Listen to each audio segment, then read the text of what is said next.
Ok. Olá, pessoal. Boa noite a quem já estiver ligado, né, nesse nosso canal do Centro Espírita Joana d'Arc. Estamos aguardando dar o horário da nossa reunião para começarmos, não é? Vamos já nos preparando, entrando no clima da reunião de hoje. Esse é um momento muito gostoso, muito agradável. Estou controlando aqui pelo meu relógio. Prontinha para iniciar o nosso bate-papo da noite de hoje, que eu espero será assim muito agradável. Para mim será. Você vai falar com toda a força que fica baixo. Uhum.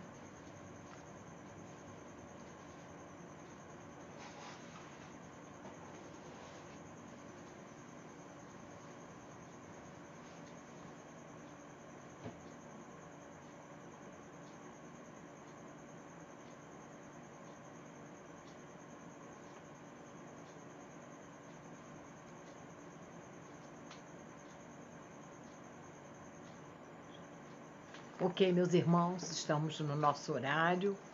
Vamos então começar o trabalho da noite de hoje. E para tanto, vamos buscar inspiração nos mentores desta casa para que possamos extrair o melhor proveito, para que eu consiga ter uma ajuda, porque eu preciso dessa ajuda para poder me expressar com clareza e que todos nós, por estarmos juntos, possamos usufruir das boas vibrações que a direção espiritual desta casa vai jogar sobre nós, como sempre faz durante as nossas reuniões. Então, convido a todos vocês para juntos elevarmos o nosso coração, nosso pensamento a Jesus, nosso Mestre amado, rogando a Ele e aos seus mensageiros que nos envolvam na sua paz, na sua luz, que possamos merecer a assessoria dos dirigentes espirituais da Casa Joana d'Arc, no sentido de nos inspirarem e também de nos protegerem nesse momento de união de almas com as suas vibrações amorosas, transmitindo a todos nós fluidos de paz, de saúde, de equilíbrio. E assim, Mestre amado, em seu nome, em nome de Deus, nosso Pai, vamos dar início ao nosso estudo da noite de hoje. Graças a Deus. Bem, amigos, hoje, né, no mundo todo, em grande parte dos países, né, para dizer a verdade, se comemora o Dia Internacional da Mulher. Bom, esse tipo de comemoração tem um lado positivo e um lado negativo também. O lado positivo é que, no caso específico, né, das mulheres, uma comemoração como essa serve para lembrar das reivindicações das mulheres, das suas lutas, dos problemas que nós mulheres vimos enfrentando através dos tempos. Então, essa comemoração, ela propicia uma conscientização, uma tomada de posição, um lembrete para toda a sociedade. Um lembrete a respeito dos problemas que as mulheres enfrentam e também das suas vitórias, né? Então, esse é o ponto positivo. O ponto negativo é que, infelizmente, nós ainda precisamos desse tipo de comemoração. O ideal é que não houvesse Dia da Mulher. O ideal é que não houvesse Dia do Idoso, Dia da Criança, Dia do Índio. Por que essas datas foram criadas? Porque esses e outros que não citei agora são grupos sociais que, de uma certa forma, precisam ainda lutar pelos seus direitos no nosso mundo, no nosso planeta. E isso não é uma coisa boa. E acho que todos nós aspiramos a esse mundo de regeneração, onde o bem vai imperar sobre o mal, e onde, nesse mundo, não haverá uma necessidade desse tipo de comemoração, que na realidade não é uma comemoração, né? A gente fala comemoração, mas é mais uma data de protesto. Na hora em que esses grupos sociais, crianças, idosos, mulheres, negros, índios, forem tratados respeitosamente, em condições de igualdade, não haverá necessidade de dia específico, a não ser, é lógico, né, que essas comemorações existem para comemorar, né, para festejar, para homenagear o que esses grupos representam na sociedade, a contribuição que eles dão para a nossa civilização. Aí sim, aí vale a pena, aí faz sentido se comemorarem essas datas, tá? Do índio, da consciência negra, da mulher, da criança, do idoso, etc. Está certo? Mas, enfim, o fato é que a situação da mulher, ela ainda apresenta questões bastante delicadas. E ao longo da história da humanidade, ou seja, desde que se encontram registros da presença do homem aqui na Terra, a mulher tem sido tratada de uma forma muito desigual. E esse movimento, essa luta, essa conscientização de que a mulher merece ter os mesmos direitos, na realidade é uma coisa muito recente. Bem, eu não diria nem tão recente assim. Porque se houve, assim, uma pedra fundamental desse movimento que se chama feminista, né, que busca a igualdade entre os sexos, quem lançou essa pedra foi Jesus. Jesus foi um divisor de água no planeta Terra, isso tudo nós sabemos. E o foi também com relação a essa questão da discriminação que sofrem as mulheres.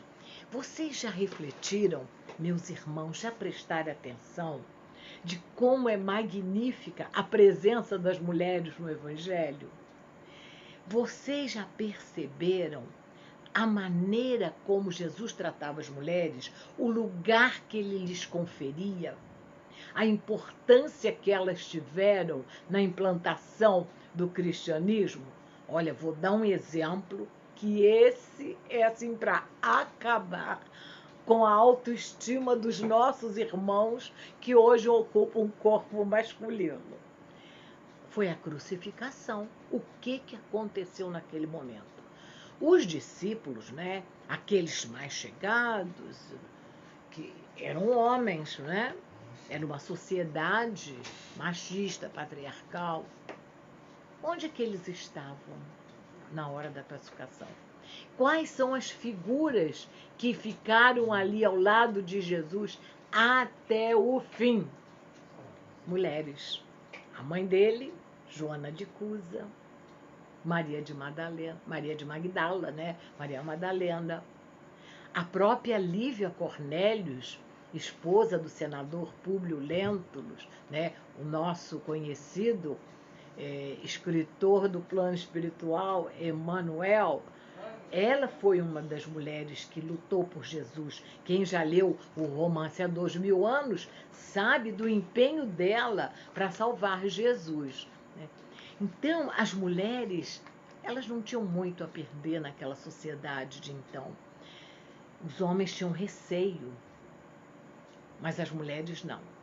Elas enfrentavam, elas foram assim de uma coragem, estiveram ao lado de Jesus, o apoiando o tempo todo. E é interessante notar, na leitura desses textos evangélicos, os diálogos de Jesus com as mulheres. são de uma profundidade, de uma beleza assim ímpar, não é? Não podemos também negar a importância da mulher, das mulheres, né, de modo geral, na consolidação do cristianismo, na divulgação do cristianismo. Se observarem na leitura do livro Paulo Estevão, vocês vão reparar. Nos lugares onde Paulo chegava para implantar o cristianismo, para fazer aquele trabalho de divulgação que ele realizou, ele contava com o apoio das mulheres. Em toda parte, prioritariamente, ele contou com o apoio das mulheres. E, como disse o escritor católico Francis Renan, falando a respeito do papel desempenhado pelas mulheres no Evangelho, ele ressalta o fato de Jesus ter aparecido após a sua morte para uma mulher. Ele apareceu primeiro para quem? Não foi para nenhum dos apóstolos, não foi para Pedro, não foi para Tiago. Para quem que ele apareceu? Para Maria Madalena. E foi ela que foi, então, levar para eles a notícia de que Jesus estava vivo. E eu gostaria até de ler o trecho que ele escreveu sobre isso, se vocês me permitirem. Olha que lindo que o Renan escreveu. Ernesto Renan, né? Onde está o sábio da terra que já deu ao mundo tanta alegria quanto a carinhosa Maria de Magdala? Por que Jesus a escolheu para ser a portadora de uma das mais importantes mensagens de que a humanidade tem notícia? Sem esse episódio, não haveria cristianismo. Foi isso que deu ânimo aos apóstolos que se haviam dispersado, dispersado. Porque com a morte de Jesus, com a sua crucificação, a equipe, né, o Colégio Galileu se desmontou. Eles ficaram assim arrasados, mas com a notícia de que ele havia aparecido e dado aquela mensagem, né, que veio através de Maria de Magdala, eles se reanimaram, recobraram a coragem e deram prosseguimento. Então, na avaliação de Ernesto Renan, que foi um grande pensador católico, né, o cristianismo não teria acontecido, teria ali, eu não sei o que aconteceria, não é?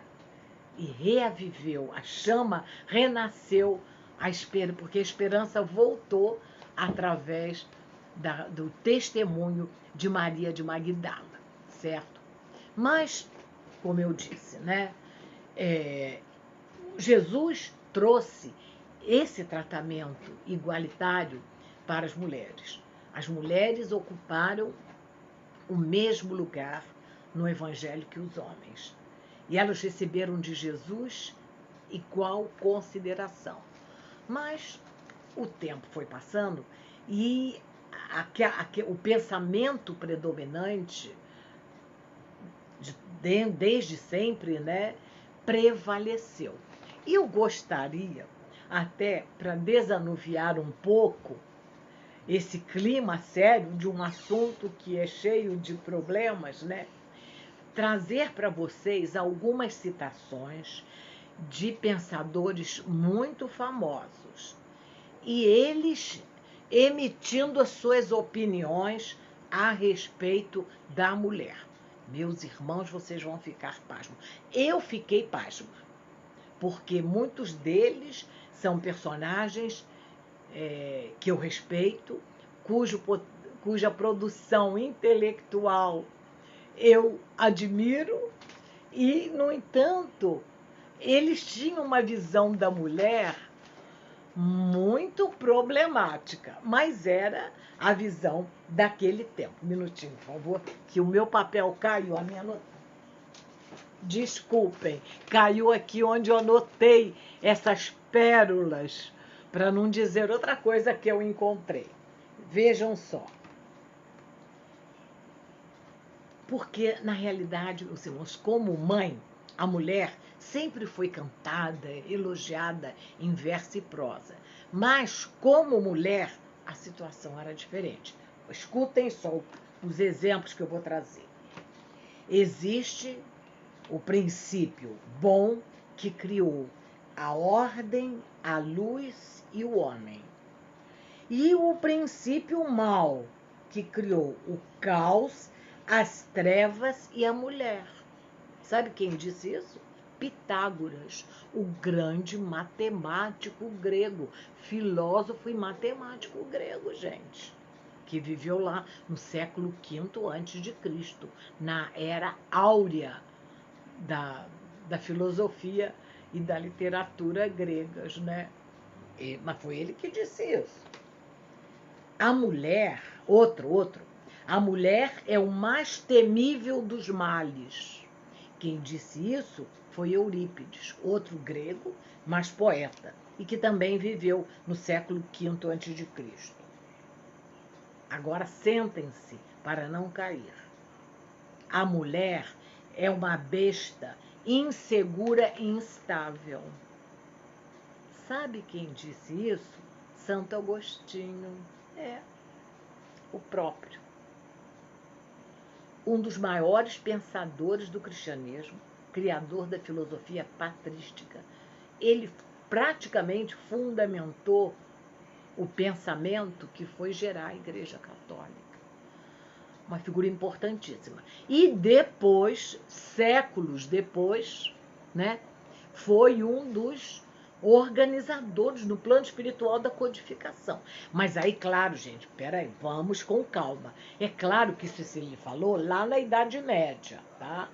Ele, na época da codificação, já havia evoluído bastante, né? Porque, claro, ele já era um homem de muito valor quando ele estava encarnado na Terra.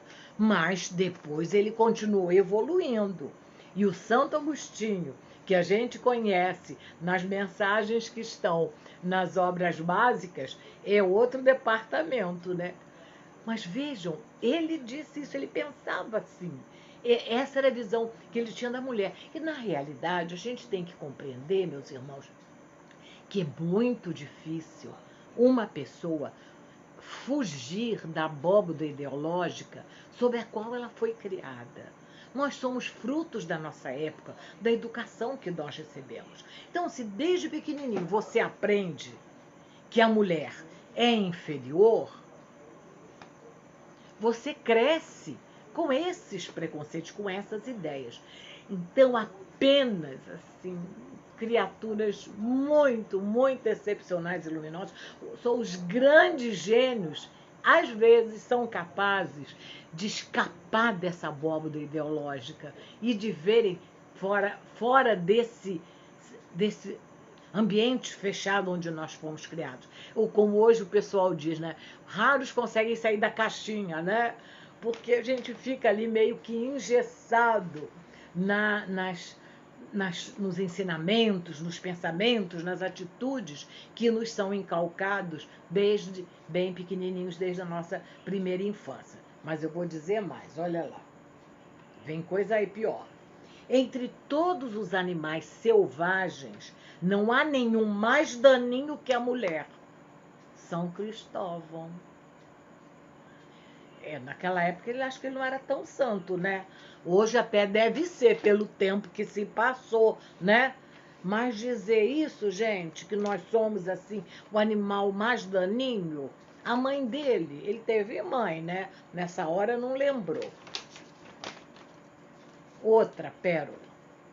Mas essa a gente colheu de um para-choque de caminhão, ela é bem conhecida. A única mulher que andou na linha, o trem matou. Sem comentários. Agora, vejam, escutem. Aquele para quem uma mulher não é castigo suficiente, merece várias. Bem feito, né? Essa é de Petrônio, um escritor romano que da época de Nero, ele era até conselheiro de Nero, tá? Essa para mim agora foi uma decepção, porque o seu autor é um filósofo que eu admiro muito. É o Michel Montaigne, um dos filósofos do iluminismo, que tinha assim, pensamentos econômicos bem de vanguarda para a época, pensamentos de vanguarda também na área da educação. Foi um homem admirável. É do tempo do iluminismo na França. A ciência e ocupação mais útil e honrosa para uma mulher é o governo da casa. Gente, é claro, eu acho, sinceramente, porque eu também sou dona de casa e não é brincadeira ser dona de casa. Nós, as donas de casas que estão me ouvindo, hão de concordar comigo. Esta é uma ocupação muito útil e muito honrosa, enobrecedora. É grandiosa. Ser mãe, dona de casa, é uma tarefa belíssima. Mas não é a mais útil, mais honrosa, porque as mulheres, hoje a gente sabe, elas podem tudo, né? A mulher, ela pode ser dona de casa como outras. E, aliás, hoje eu já estou conhecendo casais, eu acho maravilhoso. No meu tempo de mais jovem, isso não acontecia. Mas hoje eu vejo surpreendida, assim, favoravelmente surpreendida, casais em que a mulher é que trabalha fora, ela que sustenta a casa, e o marido é que cozinha, cuida das crianças, leva a criança para a escola, lava, passa. Eu acho isso natural, porque são circunstâncias da vida, né? Esses casais que eu estou citando, por exemplo, são casais em que, por uma série de circunstâncias, as mulheres conseguiram se situar bem no mercado de trabalho e ganham bem. E os maridos, né? Inclusive, hoje que eu conheço, têm formação até universitária, mas não conseguiram se encaixar. E as colocações que lhes têm sido oferecidas não cobrem as despesas que eles teriam ao contratar uma pessoa para cuidar das crianças, uma pessoa para cozinhar, cuidar da casa, isso tudo aí, né? E aí esses casais, eles concluem que o importante é alguém manter a casa e alguém se responsabilizar pelos filhos mais diretamente e pelos trabalhos domésticos. Eu acho isso maravilhoso. Porque até às vezes é uma questão de aptidão. Há mulheres que não são boas donas de casa, não tem jeito para isso, né? E tem homens que são muito mais eficientes no governo de uma casa que uma mulher, gente. É aptidão, então, que cada um faça o que lhe agrada, o que é melhor, né? Acho isso, essa modernidade, eu acho uma maravilha, né? Aí, para finalizar, essa é horrível. É de Friedrich Nietzsche. Ele diz assim: vai ver mulheres, então não esqueça o açoite. Ou seja, na opinião de Nietzsche, as mulheres têm que ser tratadas no chicote. Isso é porque ele viveu no século XIX. Porque se ele vivesse hoje, Maria da Penha em cima dele, né? Eu até que gostaria que ele... Mas quem sabe, ele vai reencarnar provavelmente, né? E aí ele vai aprender que essa história de açoite não funciona, né, meus irmãos e minhas irmãs? Bom, então a gente vê que até século XIX, ainda hoje, por toda parte, nós nos deparamos com esse tipo de comentário, seja num para-choque de caminhão, em piadas, em brincadeiras, em comentários, às vezes, assim, que a pessoa fala até sem perceber que está sendo preconceituosa, mas existe, sim, uma diferença entre homens e mulheres. Essa é uma caminhada que ainda não terminou, tá? Só que essa caminhada já vem vindo de algum tempo e a passos lentos. E hoje, final de século XX e agora início do século XXI, é que nós estamos observando uma intensificação de movimentos, de reações, de coisas que estão realmente, e as mulheres tomando.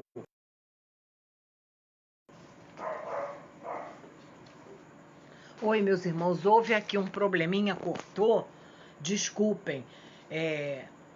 São as vantagens, né, e as desvantagens da tecnologia. Mas vamos retornar aqui, né, porque essa é uma caminhada muito bonita, tá? Jesus representou, como eu disse, um divisor de águas, mas foi só naquele momento. A humanidade ainda não estava pronta para dar sequência àquela mentalidade. Ele lançou as sementes, mas o terreno ainda não estava pronto, tá? E se a gente... Eu gostaria de fazer aqui com vocês rapidamente uma viagem pelo tempo para nós, assim, de uma forma muito sucinta, relembrarmos como essa nossa luta por um mundo melhor, um mundo em que nós teríamos vez e voz, chegasse, tá? Houve muito sofrimento, muitas lágrimas e muito sangue derramado, tá? No Egito, por exemplo, como nas civilizações da antiguidade, nas demais civilizações da antiguidade, o trabalho era algo assim vergonhoso, coisa para ser destinada a escravos, não é? As classes subalternas, mais pobres. E as mulheres das classes altas, elas não precisavam trabalhar. E as mulheres pobres, em grande maioria escravas, essas sim se submetiam aos trabalhos mais pesados, aos trabalhos grosseiros, né? Trabalhos de limpeza e etc. Né? As únicas mulheres que tinham assim uma função social, exerciam uma espécie de trabalho e que eram respeitadas no Egito, eram as sacerdotisas. Mas isso fruto da mentalidade deles, daquela religiosidade que permeava toda a civilização egípcia. Então, as sacerdotisas egípcias, elas eram elite. Né?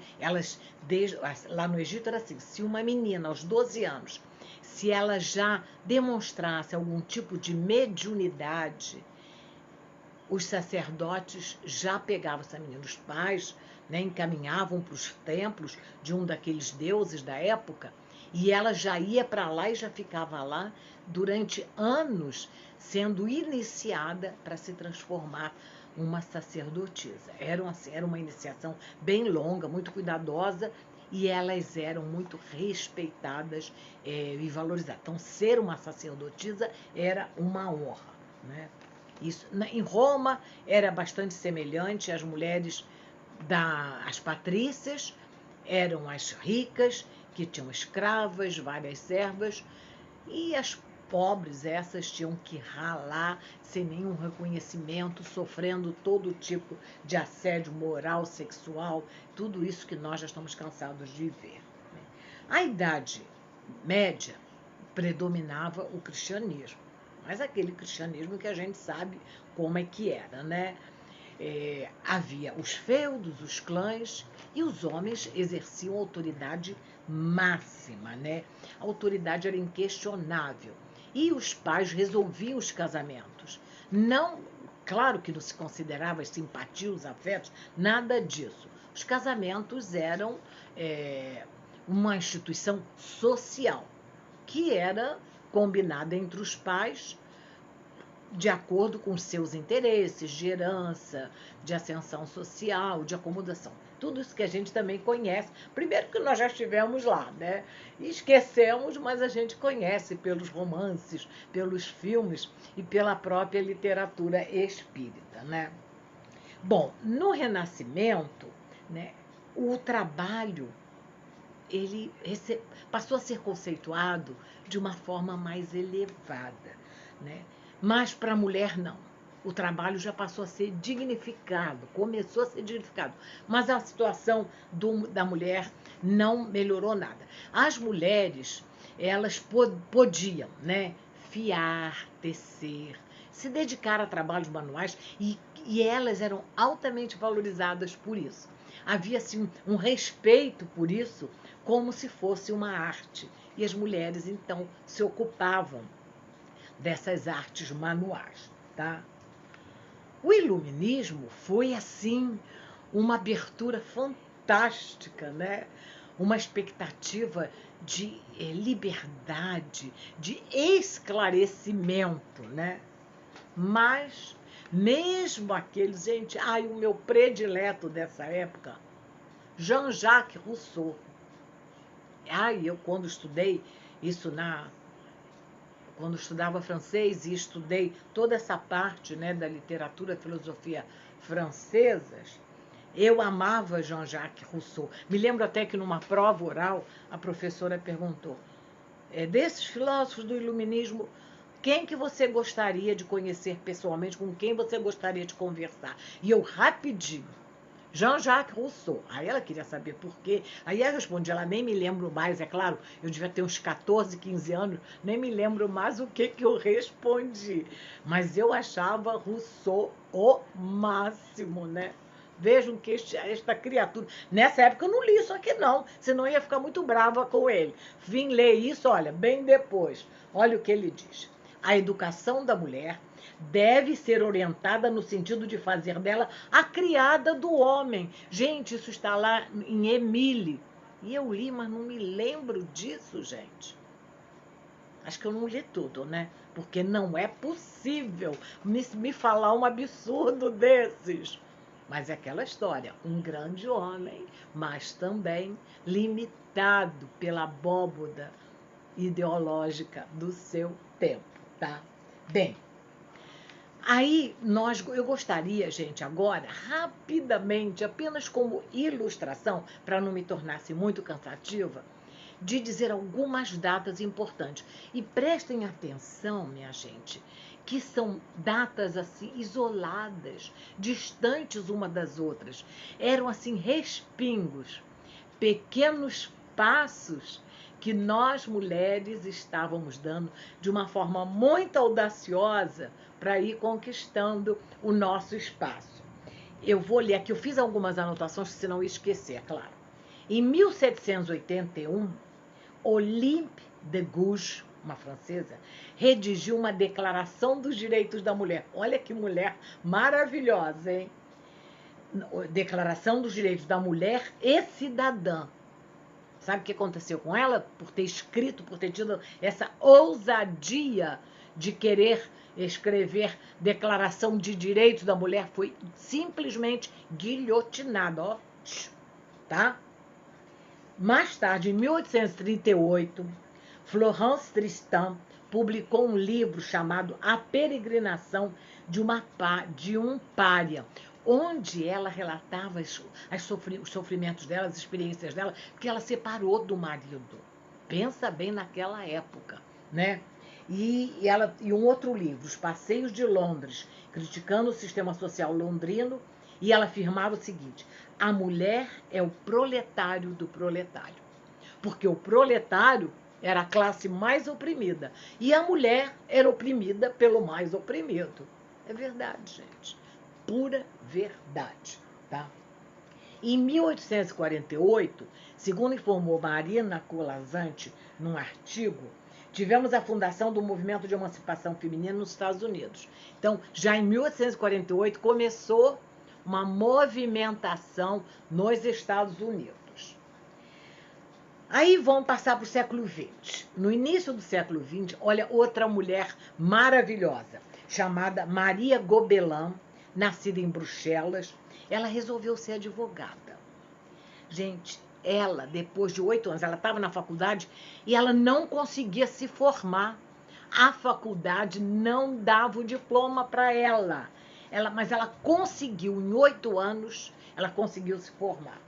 Ela passou, depois de formada, 34 anos tentando conseguir o diploma para ela poder advogar. Mas ela só conseguiu isso e só saiu esse diploma em 1922. Mas aí ela já estava morta. Olha que absurdo! Ela conseguiu entrar na faculdade e eles não davam diploma para ela, porque ela era mulher, né? Aí hoje, quando a gente vê nas nossas universidades, aqui na nossa UFMT, né?